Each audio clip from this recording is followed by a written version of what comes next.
Hey, welcome back to Calcar. Please forgive my dirty, nasty apron. I forgot to wash it before this video.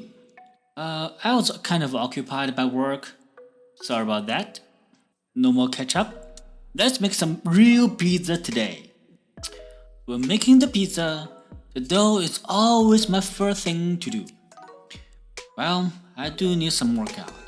Why this small KitchenAid is so heavy for me.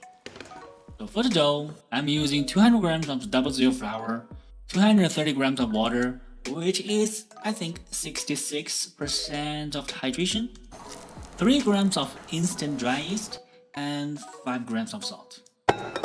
Mix the dough on low speed for about 5 minutes. This process just let the flour to rehydrate. And after that, mix it on medium-high speed for about 5 to 10 minutes. Until the dough is sort of nice and smooth, which means gluten in the flour has been divided properly. There is a small trick when dealing with this kind of high hydration dough, and we all know they are very sticky and hard to handle. But if you dip your hand in some tap water, the dough will be pretty easy to deal with. This recipe yields about 3 large pizzas, so you can divide the dough into 3 parts, or you can judge the size depending on the size of your oven at home. Arrange the dough into an oiled sheet pan and cover it with the plastic wrap. It would be better to just ferment them overnight in the fridge, but if you're in a rush, do it at the room temperature, it's fine. Okay, now our dough is ready to go. Let's make the extra pizza here. Cover the dough with some semolina flour so it becomes easier to handle.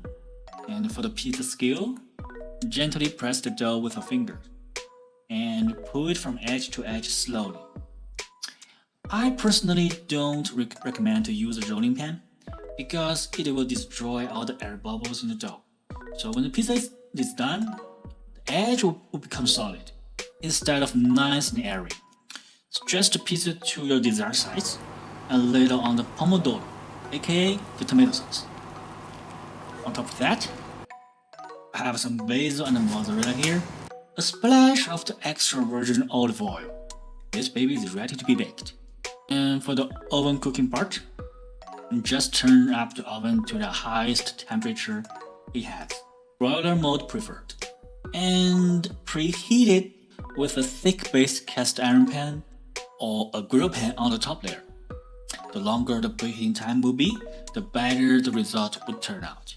Bake the pizza for about 3 to 5 minutes depending on your own oven performance, and you can rotate the pizza during this process. Okay, now my pizza margherita is done. Garnish it with some parmigiano and prosciutto. This beauty is ready to go! This kind of simple approach, you can do any topping you want. So for me, I also made one pizza with mushrooms and olives. It's your pizza, so add in any ingredients for your own preference. It can be just anything. No pineapple, please. So okay, that's the video for today. See you next time.